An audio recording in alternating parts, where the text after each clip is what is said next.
Que tout le monde dise, soyez tous les bienvenus ce soir à cette session de développement des dirigeants et je prie que le Seigneur développe chacun de nous au nom de Jésus-Christ.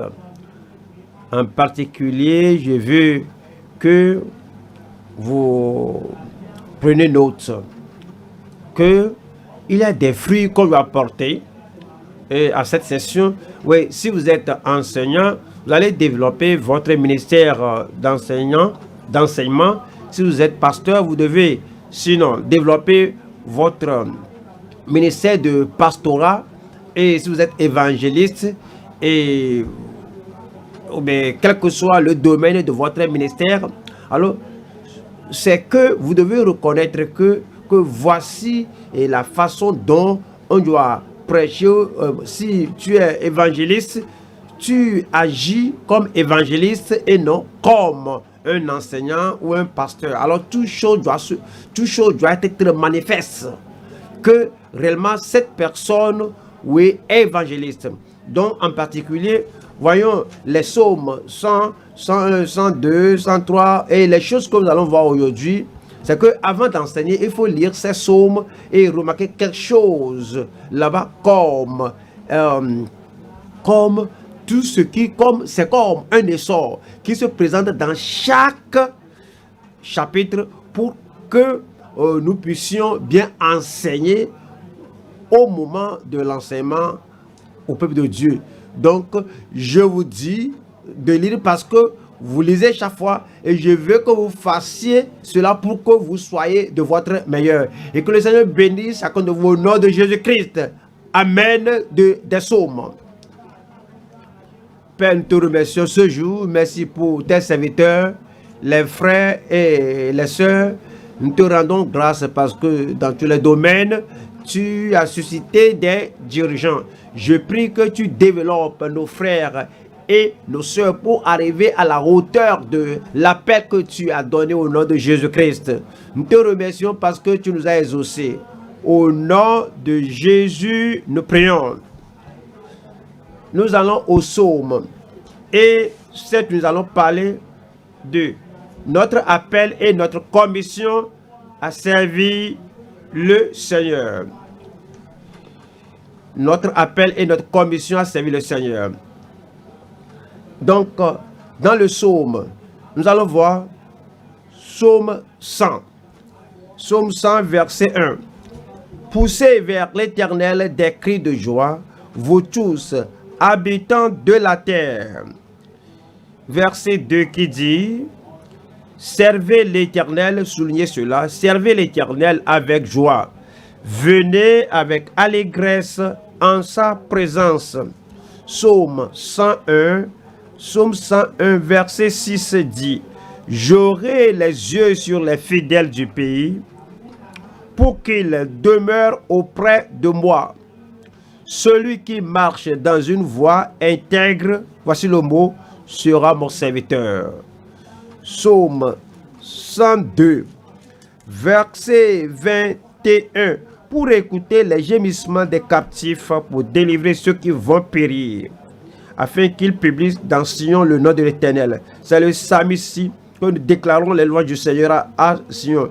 Et ces louanges dans Jérusalem, quand tous les peuples s'assembleront et tous les royaumes pour servir l'Éternel. Nous allons au psaume 103, verset 20. Bénissez l'Éternel, vous ses anges, qui êtes puissants en force et qui exécutez ses ordres, en obéissant à la voix de sa parole. 21. Bénissez l'Éternel, vous toutes ses armées, qui êtes ses serviteurs et qui faites sa volonté. Qu'est-ce que les ministres de Dieu font? Les serviteurs de Dieu font? Ils font la volonté du Seigneur, ils servent le Seigneur. Et le verset 22 dit, bénissez l'Éternel, vous toutes ses œuvres, dans tous les lieux de sa domination, mon âme bénit l'Éternel. Psaume 104, verset 4. Il fait des vents, ses messagers, et des flammes de feu. Ces serviteurs ils sont les messagers de Dieu, les ministres de Dieu qui servent le Seigneur. Psaume 105, verset 17. Il envoya devant eux un homme. Joseph fut vendu comme esclave. Et puis, il a servi tout l'Égypte. Il a servi toutes les nations environnantes. Verset 22. Afin qu'il pût à son gré enchaîner ses princes et qu'il enseigna, c'est le service qu'il a rendu, et qu'il enseigna la sagesse à ses anciens. Verset 26 dit, il envoya Moïse, son serviteur. C'est le Moïse là qui a servi le Seigneur, et il a servi les enfants d'Israël. Et il envoya Moïse, son serviteur, et Aaron qu'il avait choisi. Alors au psaume 106, verset 3. Heureux ceux qui observent la loi, qui pratiquent la justice en tout temps. Si nous allons servir le Seigneur, si nous allons servir l'Église, alors il faut qu'il y ait la justice pratique. Et il faut qu'il y ait une justice continuelle. Et cela à tout moment. Et ça dit que heureux ceux qui observent la loi, qui pratiquent la justice en tout temps. Et le verset 30 et verset 23. Et il parla de les exterminer, mais Moïse, son élu, se tint à la brèche devant lui pour détourner sa fureur et l'empêcher de les détruire. Voilà le verset 30. Verset 30. Phinéas se leva pour intervenir et la plaie s'arrêta. C'est ainsi Phinéas a servi la nation d'Israël. Verset 31. Cela lui fut imputé à justice de génération en génération pour toujours.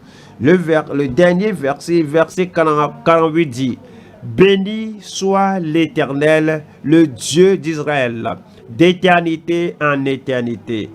Et que tout le peuple dise Amen. Louez l'Éternel. Et comme nous avons parcouru ces chapitres et ces versets, on voit l'accent qui porte sur le service du Seigneur. Alors ce qui est approprié pour vous et pour moi, comme nous venons à ce développement des dirigeants, comme on voit tous les domaines et les divers aspects révélés dans les psaumes, comment il faut servir le Seigneur de façon acceptable, de façon profitable, de façon juste et avec focalisation pour plaire au Seigneur en toutes choses et à tout moment, et servir le Seigneur de manière à avoir un service récompensable. Je prie qu'il vous récompense au dernier jour au nom de Jésus-Christ. Nous allons voir 3 points ici. Et le premier point, c'est l'appel et le caractère des ministres qui servent le Seigneur. Le Seigneur a dû nous appeler et nous a appelés au service. Et nous devons avoir un caractère approprié en servant le Seigneur. Deuxième point, c'est la consécration et la fermeté. La consécration n'est pas seulement que je me suis consacré 20 ans passés et je me rappelle le zèle et la passion et l'engagement, la soumission totale. Maintenant, j'ai abandonné. Il faut qu'il y ait la fermeté, la consistance. Il faut qu'il y ait avec cette consécration, la consécration et la fermeté des messagers qui servent le Seigneur. Troisième point, c'est la conscience et l'application. La conscience et le sérieux, la conscience et le zèle des modèles qui ont servi le Seigneur. Alors, dans le passage que nous allons voir, il nous a donné des modèles. Il nous a donné Joseph, il nous a donné Moïse, il nous a donné Phinéas. Ils sont des modèles, des serviteurs du Seigneur, et nous suivons leur conscience et leur application comme ils ont servi le Seigneur. Allons au premier point. Premier point, c'est l'appel et le caractère des ministres qui servent le Seigneur. Vous allez voir quelque chose ici. Et première partie, on a Psaume 100 et Psaume 101. En deuxième point, c'est Psaume 2 et Psaume 103. Et troisième point, c'est Psaume 104, Psaume 105 et Psaume 106. Qu'il y ait une consistance, une fermeté. Comme on voit la part de Dieu, on ne dit pas ce qu'on veut dire sans faire référence à la Bible et sans nous ancrer dans la Bible. Et voyons ceci maintenant, l'appel et le caractère des ministres qui servent le Seigneur. Psaume 100, verset 2. Servez l'Éternel avec joie, venez avec allégresse en sa présence. Et le verset 3 nous dit, sachez que l'Éternel est Dieu, c'est lui qui nous a fait et nous lui appartenons. Nous sommes son peuple et le troupeau de son pâturage. Voyons Psaume 101, verset 6. J'aurai les yeux sur les fidèles du pays.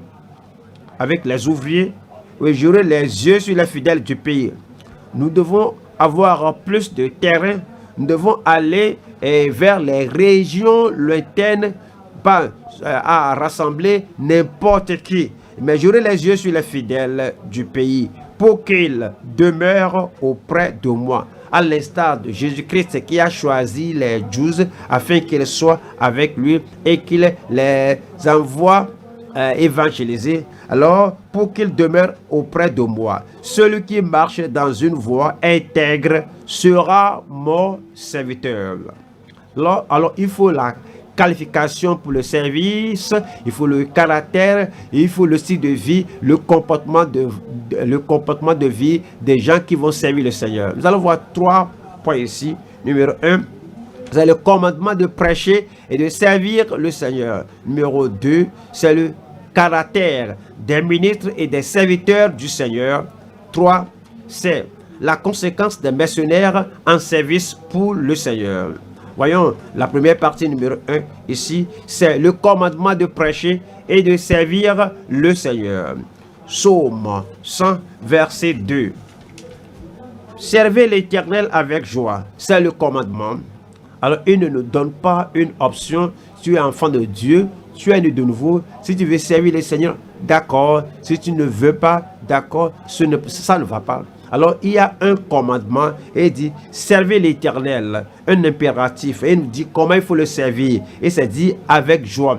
Pas que quelqu'un me pousse, ce n'est pas que quelqu'un t'encourage que tu dois le faire. Après tout, tu connais la Bible. Après tout, tu viens à l'église. Il y a un fort longtemps. Quand ne le fais-tu pas, il dit, mais il faut venir avec ton cœur et offre ton service au Seigneur gaiement et avec joie.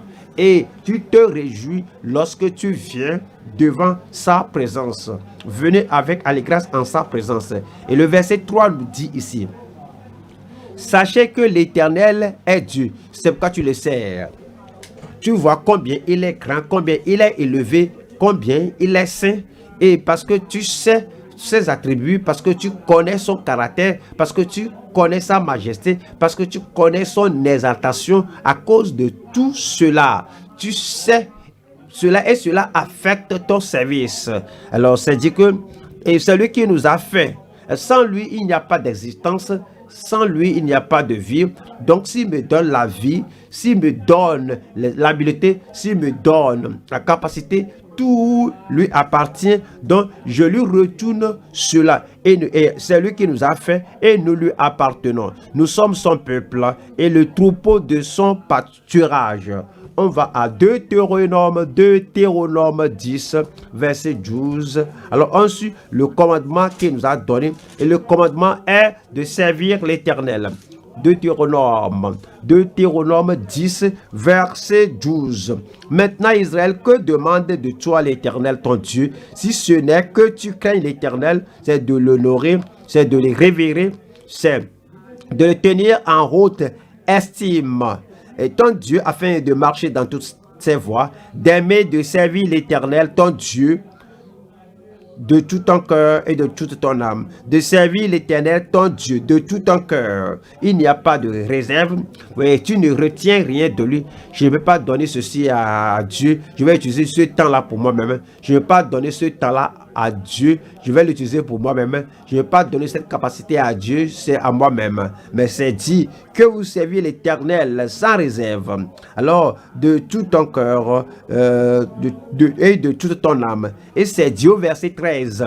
13 dit: si ce n'est que tu observes les commandements de l'Éternel et ses lois que je te prescris aujourd'hui, afin que tu sois heureux. Lorsqu'on fait cela, c'est pour notre bonheur. Il nous dit en Luc 4, verset 8, les vraies paroles de Jésus-Christ. Lorsque Satan le tentait, alors il dit que Christ se prosterne à lui afin qu'il lui donne les royaumes de ce monde. Et Jésus lui répondit, il est écrit, et il dit que il lui a dit, arrête de moi, Satan. Jésus lui répondit, il est écrit, tu adoreras le Seigneur, ton Dieu. Tu adoreras le Seigneur, ton Dieu, et tu le serviras lui seul. Tu le serviras lui seul. Le service que vous rendez au Seigneur, alors c'est un service spécial, un service exceptionnel, un service qui est extraordinaire. Vous lui donnez un service qui va au-delà de tout service que vous pourrez rendre à une organisation dans le monde. Et c'est dit que et tu le serviras lui seul. C'est le commandement de servir le Seigneur. Et la deuxième partie ici, nous allons voir ici le caractère des ministres et des serviteurs du Seigneur. Le caractère. Vous savez, l'œuvre de Dieu exige bien d'ouvriers. Cela ne veut pas dire qu'on doit appeler n'importe qui, que les gens soient sauvés ou pas, ou bien qu'on les garde à l'église, s'ils sont sanctifiés ou pas. Seulement, nous les laissons là-bas, on les positionne là-bas, ou bien on voit la tendance que certains courent vers des lieux où on fait d'eux des pasteurs, des évêques. On dit, mais vie profonde, qu'est-ce que tu fais? Oui, nos frères vont à ce lieu et cherchent des positions. Alors faisons la même chose. On ne peut pas faire la même chose, non? Parce que il y a une attente, il y a une qualité de vie qu'un ouvrier doit avoir. Donc, nous avons le caractère des ministres et des serviteurs du Seigneur. Lieu que vous voyez, Psaume 101, verset 2. Je prendrai garde à la voie droite.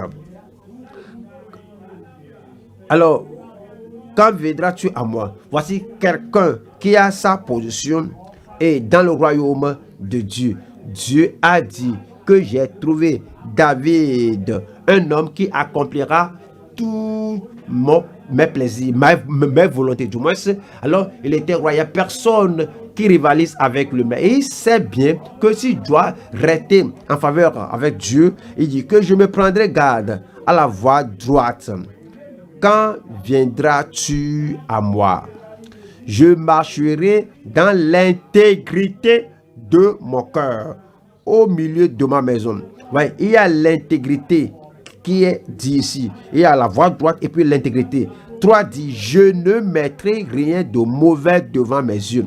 Il était roi, il était libre, et il avait l'autorité. Il n'y a personne qui soit au-dessus de lui, mais il a dit, mais que Dieu veille sur moi, Dieu voit tout, et alors il voit tout ce que je fais. À cause de cela, il dit que je ne mettrai rien de mauvais devant mes yeux. Je hais la conduite des pécheurs. Elle ne s'attachera point à moi. Le verset 4 nous dit, le cœur pervers s'éloignera de moi. Je ne veux pas reconnaître, je ne vais pas approuver, je ne veux pas connaître le méchant. Si vous êtes un véritable dirigeant, un vrai pasteur, alors vous n'allez pas regarder les talents, vous n'allez pas regarder les dons des gens. Vous allez voir, vous allez chercher d'abord les expériences chrétiennes et la vie de la personne, une vie honnête, une vie transparente. Vous ne dites pas que oui, on sait qu'il est rétrograde, on sait qu'il ne mène pas une bonne vie, on sait qu'il ne il ne possède pas la sainteté personnelle et sa relation avec les gens, on sait que vraiment tout est bancal et il est séduit. Cette personne est séduite, séduisante, mais c'est une personne talentueuse, mais on ne voit pas cela, on voit le caractère des ministres et des serviteurs de Dieu. Et dit ici que j'aurai la conduite des pécheurs, elle ne s'attachera pas à moi. Le cœur pervers s'éloignera de moi, je ne veux pas connaître le méchant. Et le verset 5 dit, celui qui calomnie en secret son prochain, je l'anéantirai. Je l'anéantirai, je l'ôterai, je l'enlèverai de ce lieu de travail. Alors, celui qui a des regards hautains et un cœur enflé, je ne le supporterai pas. Je ne le laisserai pas. Voilà, le caractère vient avant le charisme. Le comportement vient avant l'habileté. Et puis c'est Dieu, verset 6. J'aurai les yeux sur les fidèles du pays. Oui, lui-même a fait un vœu d'être fidèle.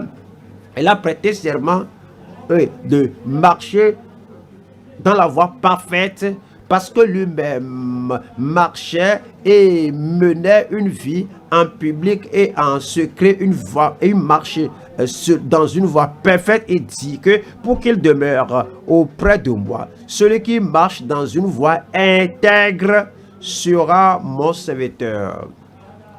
Vous ne pouvez pas dire que je suis dirigeant et l'autre là n'est pas bon, vous l'enlevez et vous-même, vous n'êtes pas aussi meilleur que lui. Vous êtes un dirigeant indiscipliné, vous êtes imprudent, vous ne vous comportez pas comme un bon dirigeant. Quand on voit le langage de votre bouche, comment vous vous comportez, votre comportement en général, les gens savent que voici qui vous êtes.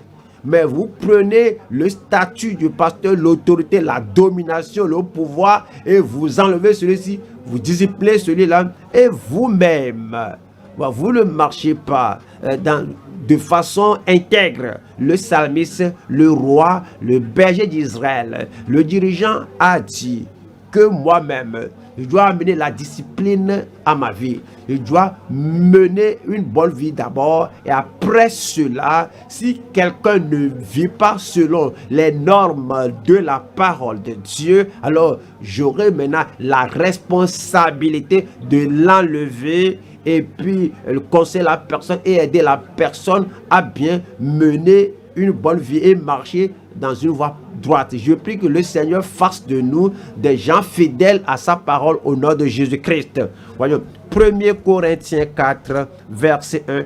1 Corinthiens 4, verset 1. Ainsi qu'on nous regarde comme des serviteurs de Christ et des dispensateurs des mystères de Dieu. Et le verset 2 nous dit ici: du reste, ce qu'on demande, ce qu'on exige, voici une obligation. Ce qu'on demande des dispensateurs, c'est que chacun soit trouvé fidèle. Il ne sait pas que tu viens.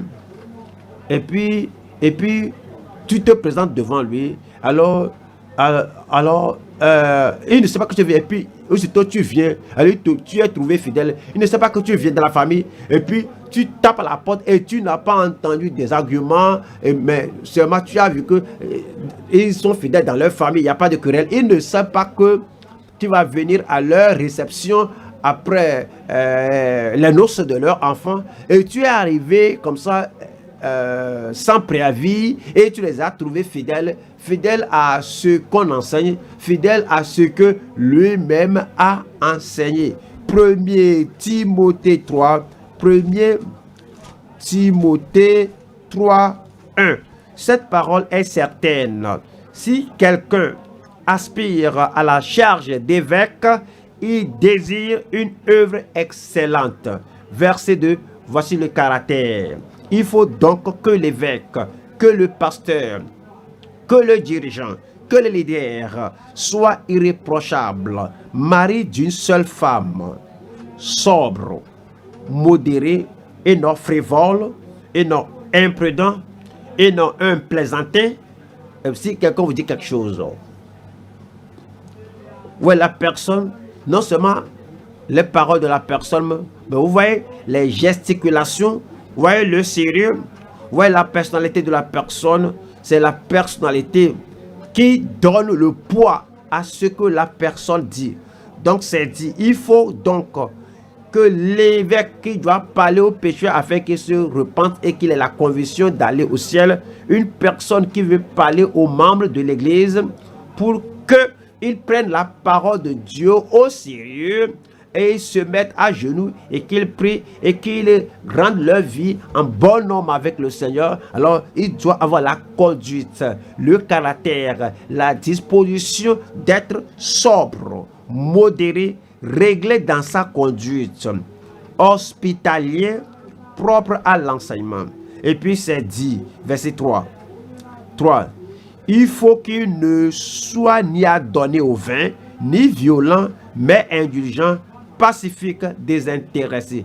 Quelqu'un vous parle et dit qu'il est pasteur, vous pouvez voir, vous pouvez percevoir l'odeur de la bière, de l'alcool. Alors, vous n'espérez pas cela de lui. Peut-être il peut savoir mais vous croyez que peut-être c'est mon nez qui me dérange. Je dis, mon frère, est-ce que tu as pris de l'alcool? Et que pourquoi tu demandes? Ils sont sauvés par la grâce.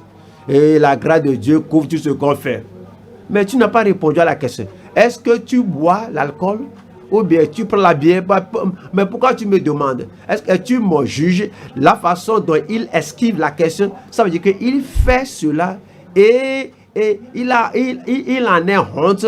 Il ne peut pas confirmer qu'il fait cela. Et c'est dit que si tu veux être un dirigeant et tu n'es pas violent et tu n'es pas quelqu'un qui se donne au vin, tu n'es pas quelqu'un qui a une mauvaise conduite, mais c'est quelqu'un qui est indulgent, pacifique et désintéressé. Et le verset 4 dit, il faut qu'il dirige bien sa propre maison. Sa maison est calme, sa maison est pacifique, sa maison est ordonnée. Les membres de la famille, ils ont le respect pour lui parce qu'ils voient sa fermeté, ils voient sa stabilité, ils voient sa vie sainte et qu'il tienne ses enfants dans la soumission et dans une parfaite honnêteté. 5. Car si quelqu'un ne sait pas diriger sa propre maison, si un homme ne peut pas sinon garder sa femme qui doit vivre avec lui, si un homme ne peut pas garder ses enfants sous contrôle, ses enfants adolescents qui sont sous sa tutelle, mais il ne sait pas comment diriger sa maison, comment prendra-t-il soin de l'église de Dieu?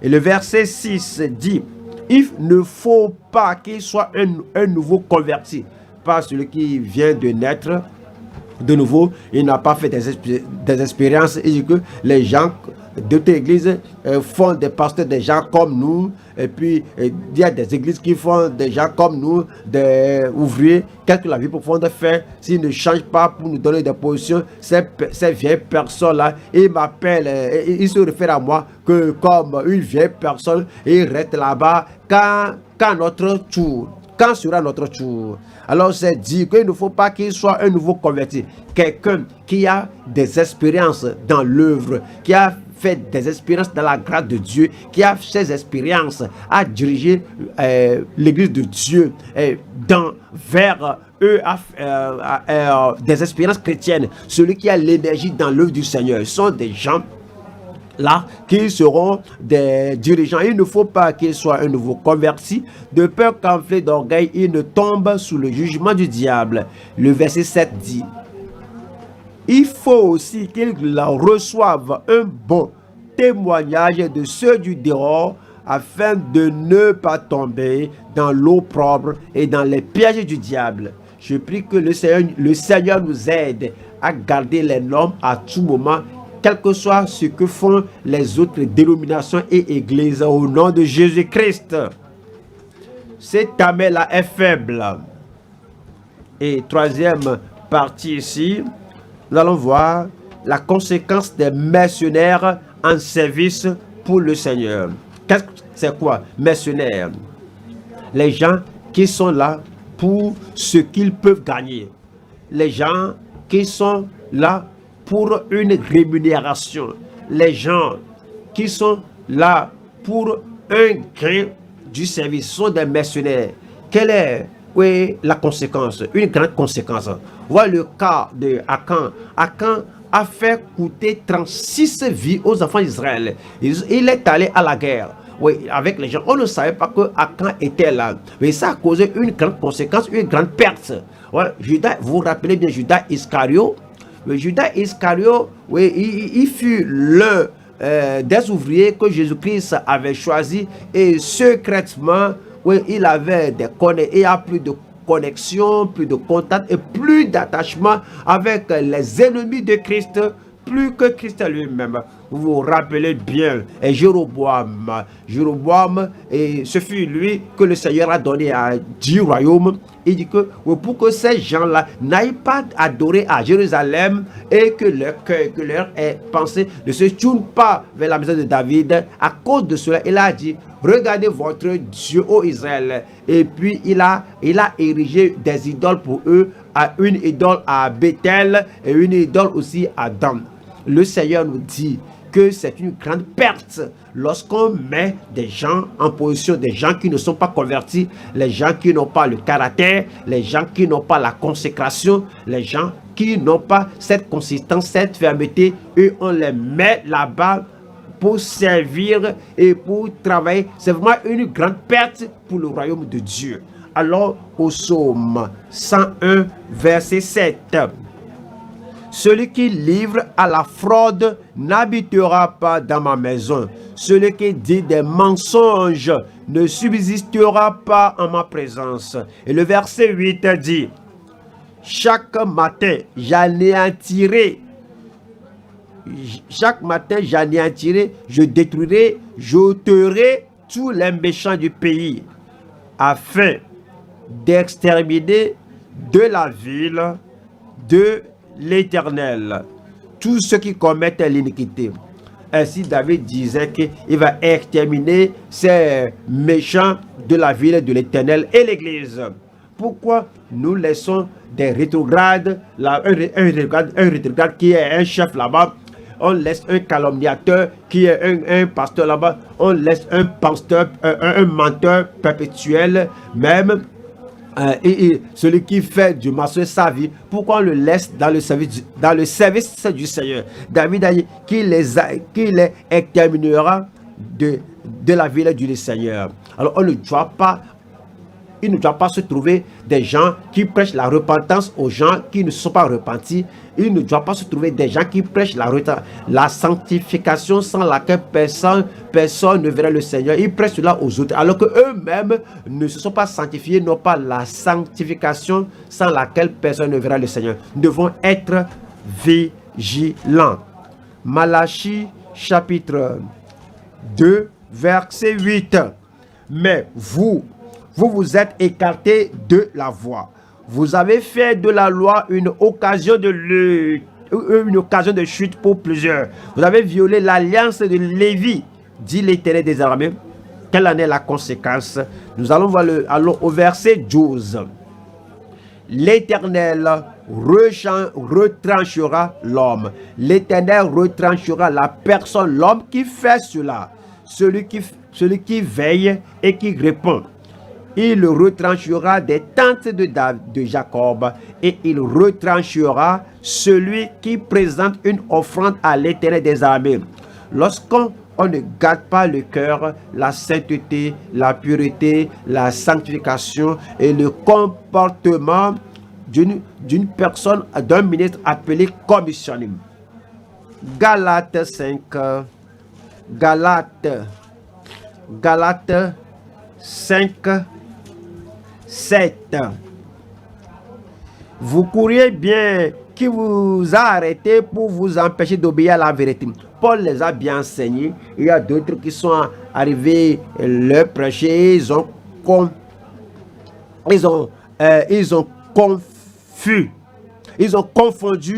les Galates. Il dit mais vous courez bien, mais qui vous a arrêté pour vous empêcher d'obéir à la vérité? Cette influence ne vient pas de moi. de celui qui vous appelle. Un peu de levain fait lever toute la pâte. Verset 12. Peut-il être retranché ceux qui mettent le trouble parmi vous? Ils vous troublent avec la fausse doctrine, ils vous troublent avec une vie licencieuse, une vie libertine, et que vous êtes sauvé par la grâce. Vous pouvez faire tout ce que vous voulez, quel que soit votre style de vie. Paul dit que ces gens seront retranchés. Nous allons au deuxième point. La consécration et la fermeté des messagers qui servent le Seigneur. Quel type de consécration devons-nous avoir et quelle consistance ou quelle fermeté devons-nous avoir? Nous allons au psaume 102, verset 21. Psaume 102, verset 21. Pour écouter les gémissements des captifs, pour délivrer ceux qui font périr. Verset 22. Afin qu'ils publient dans Sion le nom de l'Éternel et ses louanges dans Jérusalem. Psaume 103, verset 20. Bénissez l'Éternel, vous ses anges, qui êtes puissants en force et qui exécutez ses ordres, en obéissant à la voix de sa parole. Verset 21. Bénissez l'Éternel, vous toutes ses armées, qui êtes ses serviteurs et qui faites sa volonté. Si nous sommes serviteurs du Seigneur, nous devons faire sa volonté et non notre volonté. On fait sa volonté et non ce que nous veut faire. Et 22 dit, bénissez l'Éternel, vous toutes ses œuvres. Il nous a recréés, il nous a remodelés, nous sommes son ouvrage. Bénissez l'Éternel, vous toutes ses œuvres dans tous les lieux de sa domination. Mon âme bénit l'Éternel. Comme on voit la consécration et la fermeté des messagers qui servent le Seigneur. Alors nous allons voir 3 points ici. Numéro 1, il y a les messagers consistants qui déclarent sa prophétie. Les messagers consistants qui déclarent sa prophétie. Numéro 2, les ministres consacrés qui font sa volonté. Les ministres consacrés qui font sa volonté. Numéro 3, les bouches bridées qui délivrent ses préceptes. Voyons la première partie. Les messagers consistants qui déclarent sa prophétie. Nous allons au psaume 103, verset 20. Bénissez l'Éternel, vous ses anges, qui êtes puissants en force et qui exécutez ses ordres, en obéissant à la voix de sa parole.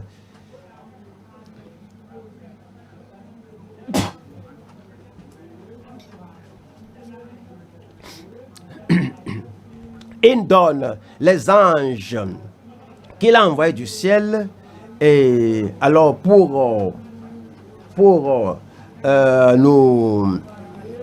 servir, et il a envoyé un ange à la maman de Samson, et que va vers Gédéon, que je ne vais pas faire cela, et que va à Daniel lui montrer les choses à venir, la prophétie concernant le peuple d'Israël. Non, je ne vais pas le faire. Alors, va à Zacharie, le père de Jean-Baptiste, ou bien va à Marie et aux anges de déclarer ce que la prophétie que le Seigneur veut faire.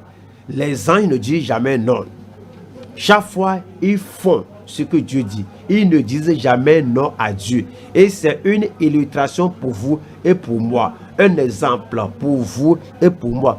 Que quand Dieu envoie ou que Dieu nous envoie, alors nous déclarons la parole et nous en sommes consistants.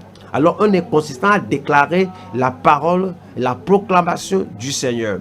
Déjà, on a vu Luc 1, là où l'ange est allé à Zacharie. Voyons Hébreux 2,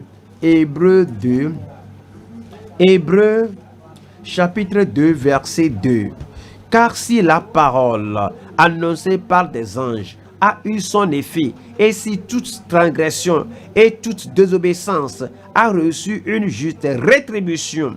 Et le verset 3 dit, comment échapperons-nous en négligeant un si grand salut qui, annoncé d'abord par le Seigneur, nous a été confirmé par ceux qui l'ont entendu. Jude 1, ces anges qui ne sont pas consistants à faire la volonté de Dieu, alors iront à des lieux que le Seigneur leur a destinés. Ouais. Ces anges ont dévié de leur devoir et de leur responsabilité. Et Jude 6, qu'il a réservé pour le jugement du grand jour, enchaînés éternellement par les ténèbres, les anges qui n'ont pas gardé leur dignité, mais qui ont abandonné leur propre demeure. Cela nous a donné un exemple. Si Dieu sera content de nous, en tant que serviteurs, ministres du Seigneur, nous devons faire ce à quoi il nous a appelés de faire. Et on fait cela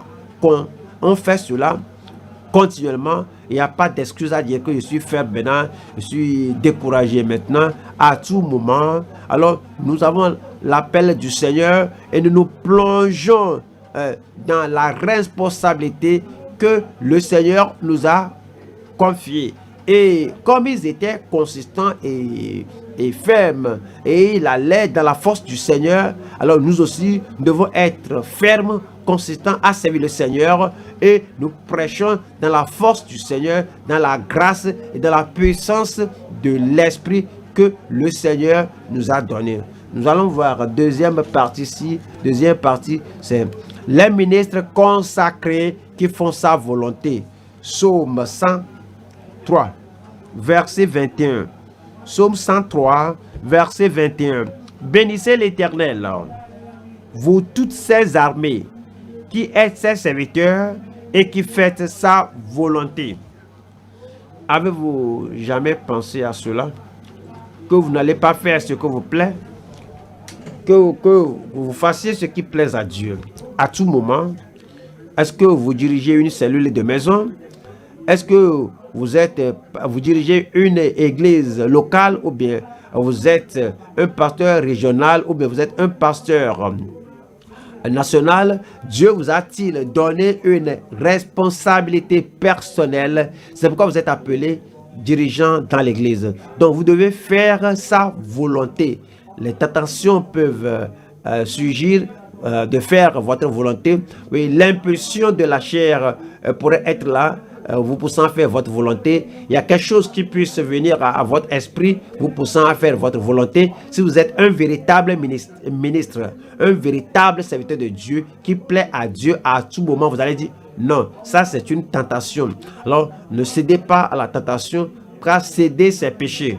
Alors, vous allez vouloir faire sa volonté à tout moment, afin que vous demeuriez un favori, un ministre fidèle du Seigneur à tout moment. Le verset 22. Bénissez l'Éternel, vous toutes ses œuvres, dans tous les lieux de sa domination. Mon âme bénit l'Éternel. Voyons, Ésaïe 44. Ésaïe 44. Verset 28. Qui dit?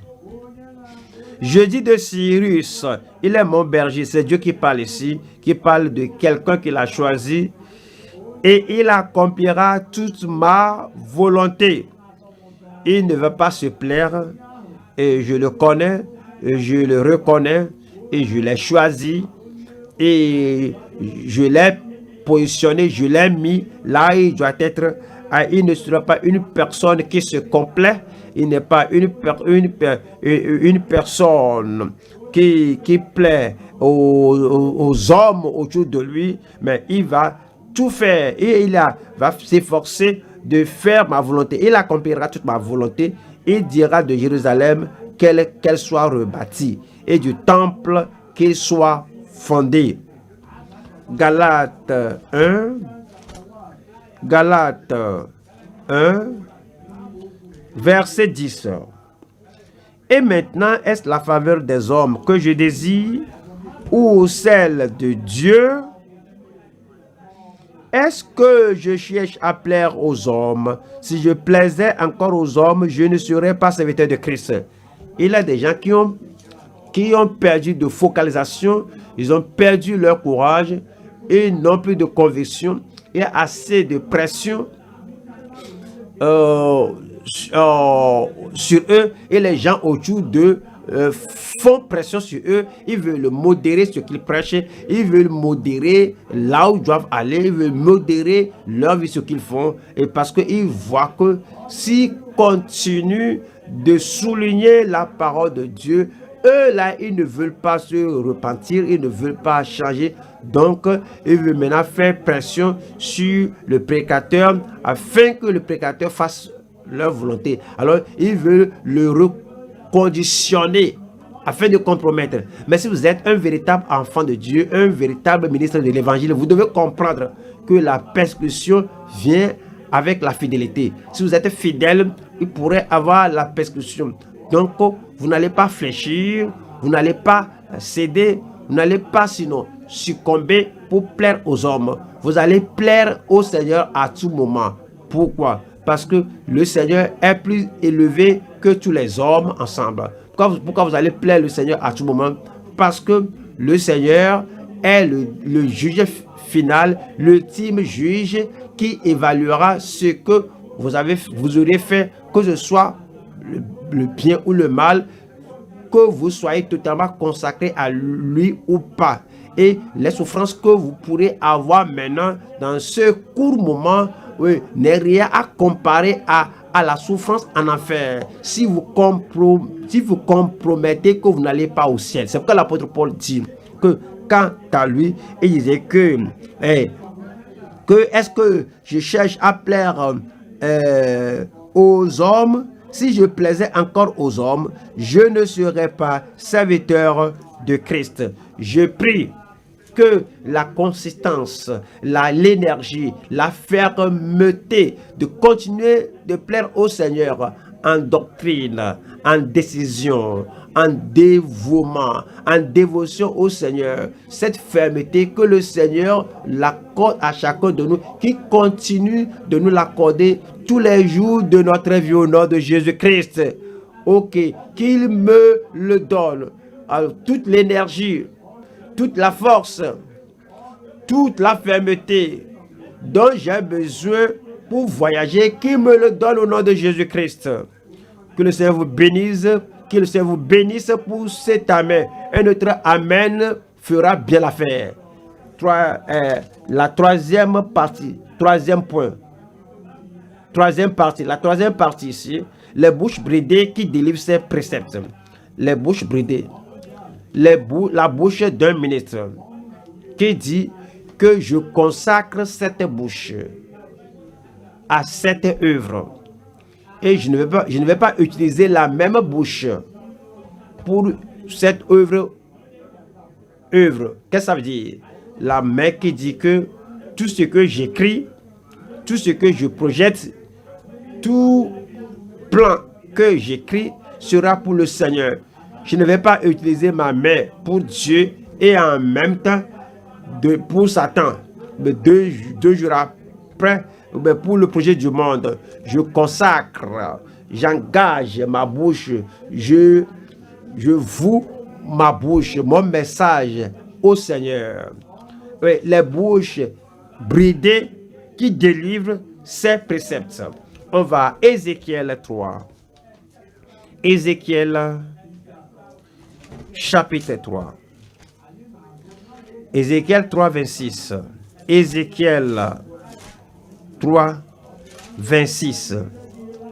J'attacherai ta langue à ton palais pour que tu sois muet et que tu ne puisses pas les reprendre, car c'est une famille de rebelles.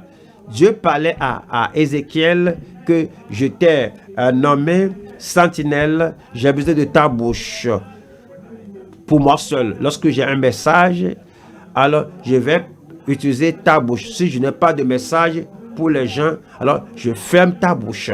Alors je ferme ta bouche et puis je bride ta bouche pour déclarer uniquement ma parole. Et voyons encore cela. J'attacherai ta langue à ton palais. Le Seigneur va attacher ta langue à ton palais pour que tu sois muet et que tu ne puisses pas les reprendre, car c'est une famille de rebelles. Voilà le verset 27. Mais quand je te parlerai, lorsque j'ai un message, lorsque je t'envoie avec ce message aux enfants d'Israël, mais quand je te parlerai, j'ouvrirai ta bouche pour que tu leur dises, ainsi parle le Seigneur l'Éternel. Que celui qui voudra écouter, écoute, et que celui qui ne voudra pas, n'écoute pas, car c'est une famille de rebelles. Le Seigneur nous dit que notre bouche, notre force, notre talent, notre habileté, tout doit être utilisé à déclarer sa parole. Maintenant, si vous êtes prédicateur, vous savez que vous allez prêcher. Peut-être à la croisade le soir, mais au cours de la journée du matin jusqu'au temps de la prédication, vous êtes ici et là, vous déployez vos efforts, vous parlez, vous allez à une réunion de famille, vous allez à un autre programme, vous parlez, au moment maintenant, et vous devez évangéliser maintenant, le soir, prêcher un message d'évangélisation, vous voulez vous prendre la Bible, vous n'êtes pas prêt, vous n'êtes pas qualifié. Votre bouche doit être bridée, confinée. Peut-être vous venez à l'église, vous allez prier le dimanche et dans la voiture, il y a une affaire que vous n'avez pas discuté à la maison avec votre femme ou bien avec votre famille. Et alors, l'affaire se met sur le tapis et dit que non, c'est comme ça. Non, ce n'est pas comme ça. Alors, c'est presque, tu as presque perdu ton tempérament, ton sang-froid. Alors, arrivé là, au garage, tu as dit que d'accord, après tu, ouais, on va continuer après tu. Alors, je n'ai pas encore fini. Alors, et puis arrivé, et là, on t'appelle de venir enseigner le sondage, de venir sonder, de venir enseigner le sondage, ou bien le sonder, ou bien de prêcher, et tu viens parler. Ça n'a pas d'onction, ça n'a pas d'inspiration, tout est faible. Alors tu dois savoir quand il faut garder la bouche, quand il faut te préparer pour la grande œuvre que tu feras. Et le Seigneur fera de vous un ouvrier efficace au nom de Jésus-Christ. Alors, au troisième point, c'est la conscience et l'application des modèles qui ont servi le Seigneur. Nous allons voir 3 points ici. Il y a la flamme exceptionnelle d'un ministre convaincu. 2. L'impeccabilité essentielle d'un messager consciencieux. L'impeccabilité essentielle d'un messager convaincu. 3. La fidélité exemplaire d'un Moïse courageux. Numéro 1 ici. Numéro 1 ici, c'est la flamme exceptionnelle d'un ministre convaincu. Psaume 104, verset 4. Il fait des vents ses messagers et des flammes de feu ses serviteurs. Il fait des vents ses messagers et des flammes de feu ses serviteurs. Il fait d'eux. Alors, si le Seigneur a fait cela, lorsque nous parlons, nos paroles ne seront pas des paroles insipides, des paroles sans saveur, des paroles sans un point acerbe. Nos paroles doivent briser le cœur des pécheurs qui nous écoutent et les amener à la conviction et à la repentance, même les croyants imprudents. Lorsque nous avons la flamme de feu, cela doit les convaincre, cela doit les amener à comprendre que je ne suis pas là où je dois être, je dois avancer. Allons au psaume 106 verset 29. Ils irritaient l'Éternel par leur action. Cela parle des enfants d'Israël. Et une plaie fit irruption parmi eux. Verset 30. Verset 30, on parle de Phiné. Phiné se leva pour intervenir et la plaie s'arrêta. Verset 31. 31 dit: cela lui fut imputé à justice de génération en génération. Ce qui était arrivé, c'est que Balaam essayait de maudire les enfants d'Israël, mais il n'a pas réussi. Donc il a enseigné à Balak de mettre une pierre d'achoppement devant les enfants d'Israël. Et puis ils sont allés vers les femmes de Moab. Ils ont fait des pratiques abominables avec eux. Et il y avait eux, après que la plaie a fait éruption, étant une résultante de leur prière, de leur péché contre Dieu. Alors il y a un homme téméraire qui est venu avec une femme madianite sans faire cas du jugement qui s'est abattu sur la nation à cause du péché, d'immoralité et de la débauche. Et Phiné a pris une lance, un javelot, alors avec, il était irrité, et puis il est allé frapper l'homme et la femme avec le zèle du Seigneur. C'est ce à quoi le Seigneur se référait. Et parce qu'il a montré cette flamme de feu, cette furie et cette chaleur contre eux, à cause de ce zèle que je lui donnerai une récompense. Acte 2, verset 3. Acte chapitre 2, verset 3. Des langues semblables à des langues de feu leur apparurent, séparés les unes des autres. Ils étaient baptisés du Saint-Esprit. La promesse est que vous serez baptisés du Saint-Esprit et de feu.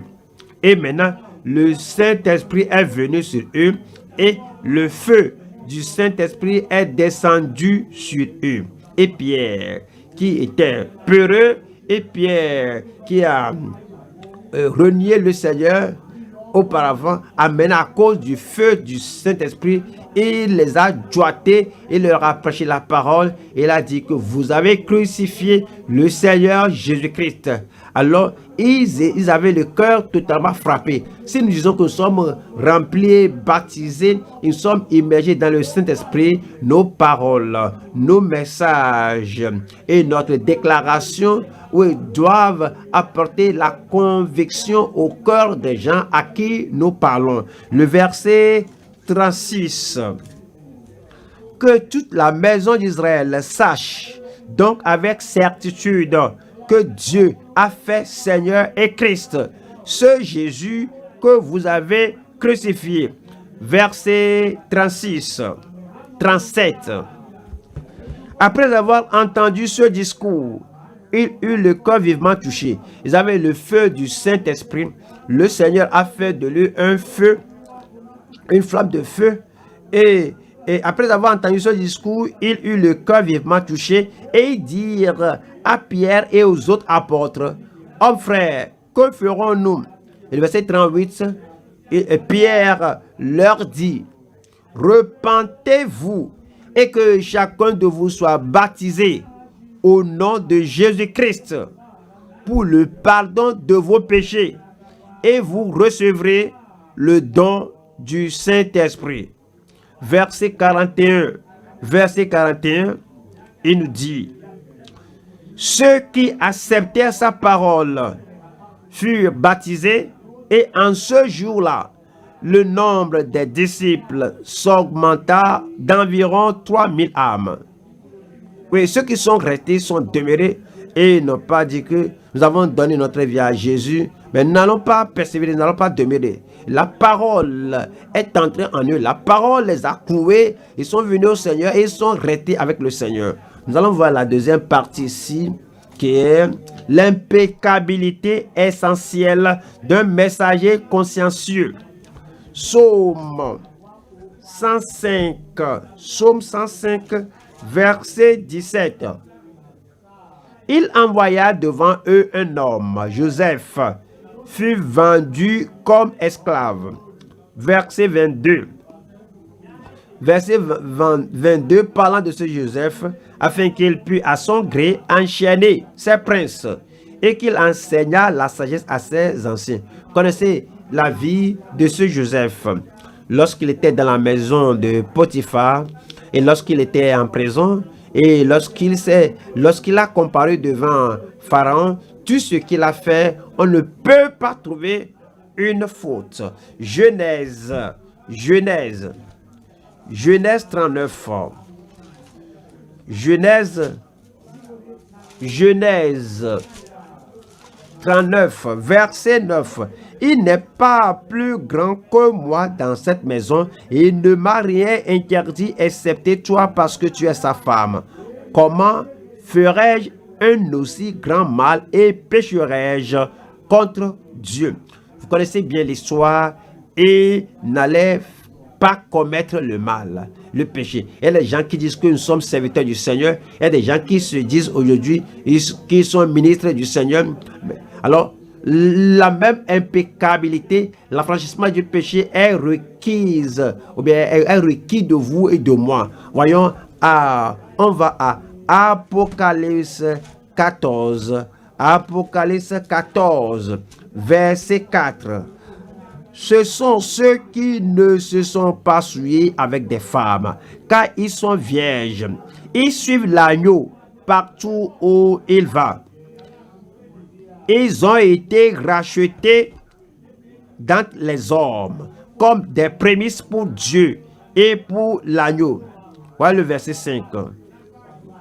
Et dans leur bouche, il ne s'est point trouvé de mensonge. Il n'y a pas de séduction, il n'y a pas d'hypocrisie, il n'y a pas de duplicité, car ils sont irrépréhensibles. Et le Seigneur qui a donné à Joseph, Enoch, Daniel et les saints d'autrefois, Paul, Pierre, le Seigneur qui leur a donné une vie sans faute, une vie sans un péché continuel, la même grâce est disponible. Il vous l'accordera, il me l'accordera et nous l'accordera au nom de Jésus-Christ. Jude 1, Jude 20. Jude 20. Pour vous, bien-aimés, vous édifiant vous-même sur votre très sainte foi et priant par le Saint-Esprit. 21. Maintenez-vous dans l'amour de Dieu en attendant la miséricorde de notre Seigneur Jésus-Christ pour la vie éternelle. 24 nous dit: Or, à celui qui peut vous préserver de toute chute et vous faire paraître devant sa gloire irrépréhensible et dans l'allégresse. Et le verset 25 dit: à Dieu seul, notre Sauveur, par Jésus-Christ notre Seigneur, soit gloire, majesté, force et puissance dès avant tous les temps et maintenant et dans tous les siècles. Amen. Troisième partie ici, la fidélité exemplaire de Moïse courageux. Allons au psaume 106, verset 16. Psaume 106, verset 16. Il se montrait dans le camp jaloux contre Moïse, contre Aaron, le saint de l'Éternel. Nous avons appris, ces dirigeants, vous connaissez bien de choses sur Moïse, comment par la foi, il a persévéré, il a tout enduré, il a tout fait par la foi, comme voyant l'invisible. Et on nous a parlé du fait que Moïse était fidèle.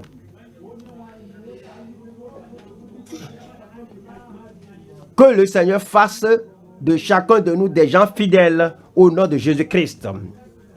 Nombre 12. 7. Nombre 12, 7. Il n'en est pas ainsi de mon serviteur Moïse. Il est fidèle dans toute ma maison. Que Dieu ait son témoignage de vous. Que vous soyez fidèle. Je dis que vous soyez fidèle. Vous serez fidèle. Je serai fidèle. Le Seigneur vous accordera toute la grâce dont vous aurez besoin jusqu'à la fin au nom de Jésus-Christ. Apocalypse 17. Apocalypse 17. Verset 14. Ils combattront contre l'agneau et l'agneau les vaincra. Notre Sauveur les vaincra. Chaque ennemi, il le vaincra. Chaque antagoniste, le Seigneur, chaque antagoniste au ministère que le Seigneur nous a donné, l'agneau vaincra toute opposition au nom de Jésus-Christ, parce qu'il est le Seigneur des seigneurs et le roi des rois. Et les appelés, les élus, est-ce que vous êtes appelés? Les élus, est-ce que vous êtes élus? Et les fidèles.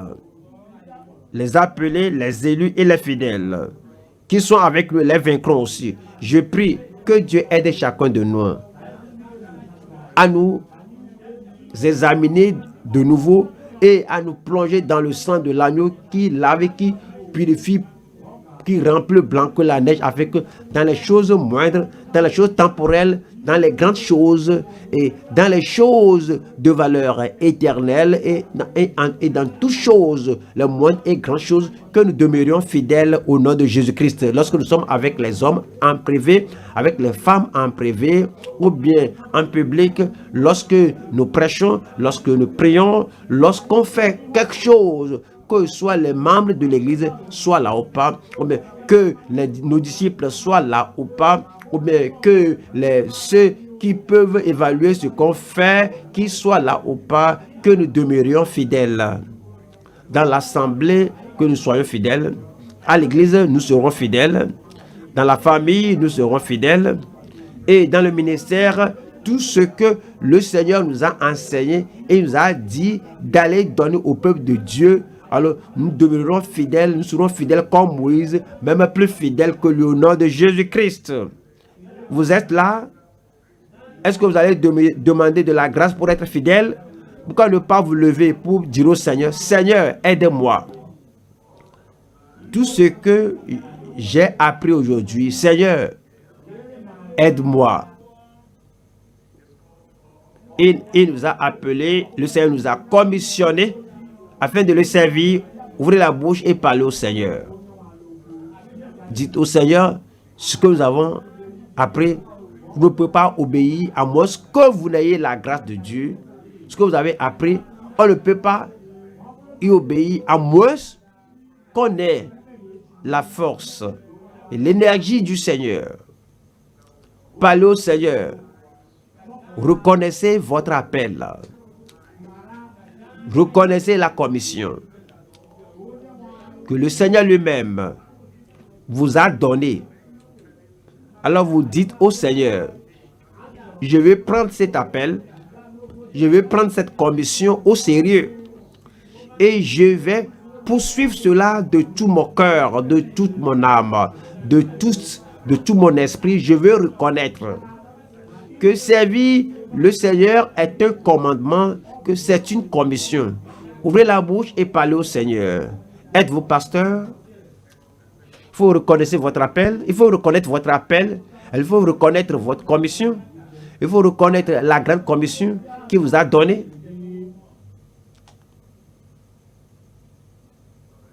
Seigneur, je vais le faire.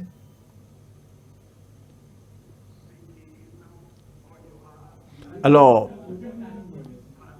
soumettez à lui tout votre talent, vos dons, votre habileté, votre engagement.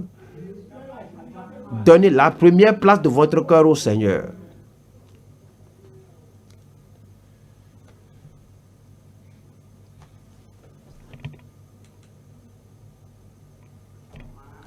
Le commandement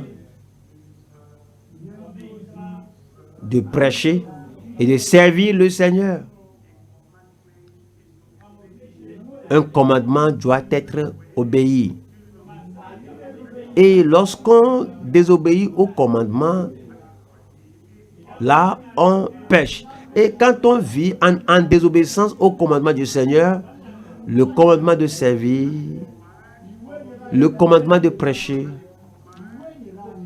le commandement de servir le Seigneur de tout notre cœur, de toute notre âme, de tout notre esprit, de toute notre force, si on ne donne pas tout ce qu'on a dans le service du Seigneur, donc c'est une désobéissance par rapport au commandement du Seigneur. Parlez au Seigneur de vous réveiller, qui réveille votre conscience, qui ranime votre conscience. Et vous dites, Seigneur, j'ai encore entendu, je serai fidèle. J'ai encore entendu, je serai dirigeant. J'ai encore entendu. Alors, je me reconsacre à nouveau. Je consacre à nouveau à l'appel que tu m'as donné. Et je me soumets totalement à toi. Rappelez-vous le caractère du ministre et la consistance, la fermeté dans ce caractère, que comme le psalmiste a dit, que je vais mener une vie intègre. Mon commandement doit aller de pair avec le commandement du Seigneur. Parler au Seigneur. Le langage de ma bouche, les actions de ma main, et l'opération de mes dons, les choses que je fais, je vais me comporter de façon agréable. Je ne vais pas dire des choses mauvaises. Je ne verrai pas des choses mauvaises devant moi. Que les gens me voient ou pas, que les gens me connaissent ou pas, ma fidélité, mon obéissance à ta parole doit être transparente. Parce que je sais que tu me vois à tout moment. Et rappelez-vous la perte des mercenaires, la conséquence des mercenaires, les gens qui sont là. Et ils n'atteignent pas l'objectif de l'évangile. Ils n'atteignent pas le but d'amener les âmes dans le royaume. Alors, l'objectif d'amener les pécheurs à se repentir, les rétrogrades à venir au Seigneur, et l'objectif d'affermir les enfants de Dieu. Les mercenaires ne sont pas là pour cela. Oui, la perte, la conséquence d'avoir un Akan dans l'équipe et la conséquence d'avoir un Judas Iscariote dans l'équipe. Parlez au Seigneur. Je serai un véritable disciple. Je serai un disciple très soumis à toi. Je serai un disciple totalement abandonné à toi. Un disciple livré à toi. Je ne permettrai pas à l'œuvre de la chair d'avoir une influence abominable sur ma vie. Sauvé en marchant dans la sainteté, sanctifié, en menant une vie de sainteté transparente. Aide-moi, Seigneur. Je ne serai pas un séducteur. Je ne serai pas un hypocrite.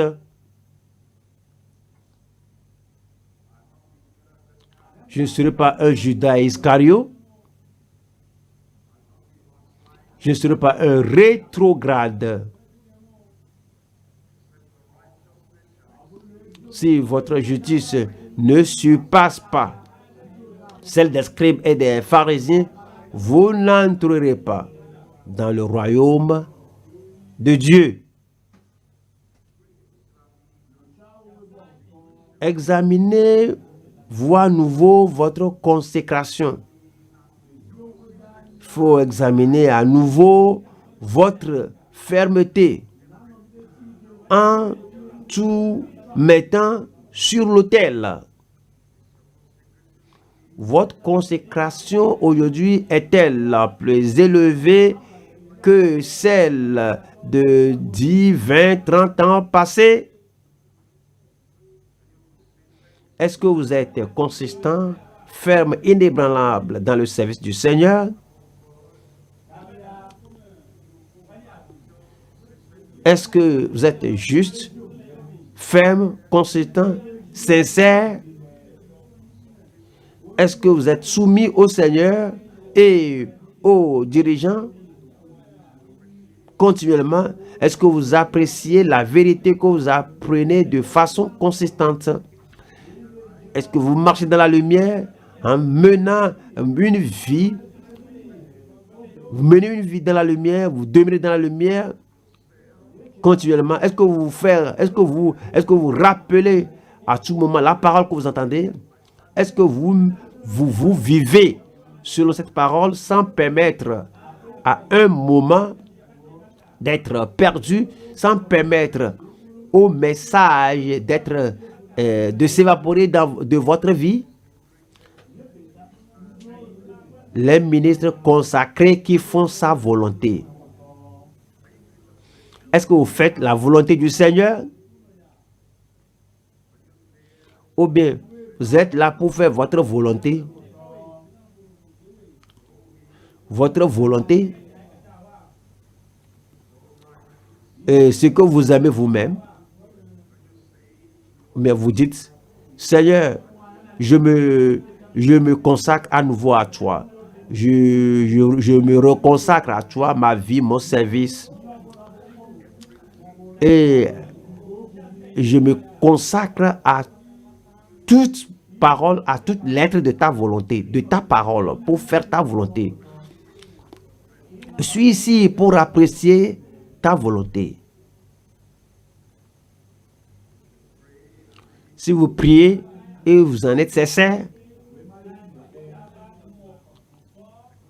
le Seigneur vous donnera la consécration, la force, la fermeté, l'engagement solide et la parole de Dieu.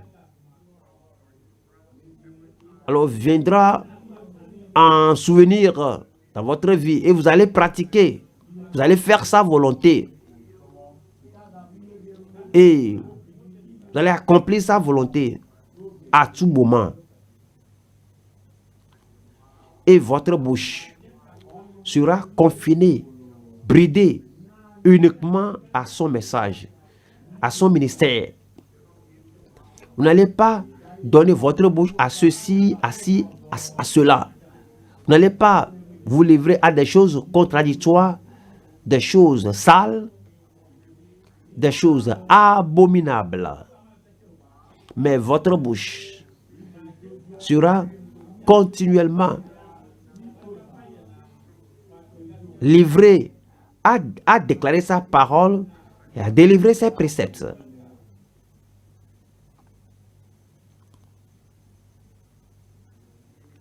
Et vous allez prêcher avec conscience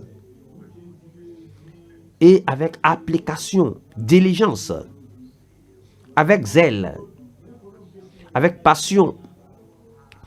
Tout votre cœur sera là. Tout votre esprit sera là. Et le Seigneur va approuver la façon dont vous vous laissez consciencieusement au service du Seigneur. Rappelez-vous ces exemples que nous avons. Joseph, il était fidèle, sans faute. Comment pourrais-je faire pareille chose et pécher contre mon Dieu? Alors vous serez conscient de la sainteté à tout moment et tu feras de lui, tu feras d'elle, qui que soit la personne quelle que soit la personne qui est l'objet de tentation, tu dis, mais Je ne peux pas tuer cela. Je ne peux pas aller dans cette direction. Je ne peux pas me donner. Je ne peux pas laisser mon temps à cela. Vous êtes irrépréhensible. Vous serez comme une flamme de feu. Le feu du Saint-Esprit sera évident dans votre ministère. Et lorsque vous parlez aux pécheurs, une conviction de feu sera sur eux. Ils vont demander, que ferai-je pour qu'ils soient sauvés? Et vous allez inciter les croyants à avancer, à aller plus haut. Vous allez inciter, encourager les croyants afin que leur cœur, leur nature va vers Dieu, d'avoir la sanctification sans laquelle personne ne verra le Seigneur. Alors vous allez soupirer après cela vous-même. Vous allez conduire les autres à soupirer après cela. Et à l'instar de Finnée, vous allez sinon traiter, détruire le péché pourvu que vous ne soyez pas pécheur vous-même. Et vous allez éliminer, anéantir la souillure qui veut s'infiltrer dans l'ensemble des enfants de Dieu.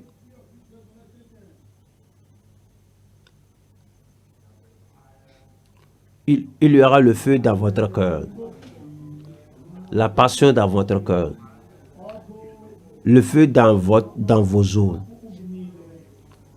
Vous ne serez pas un compromettant avec le péché, avec le mal, avec l'iniquité. Et comme Moïse par la foi était demeuré fidèle, de même, vous serez fidèle en moindres choses et en grandes choses, dans les choses temporelles et dans les choses de valeur éternelle, fidèle à l'évangile, fidèle en piété. Vous serez un exemple vous-même aux autres. Un exemple impeccable. Un exemple pour un exemple dans un ministère enflammé comme une flamme de feu.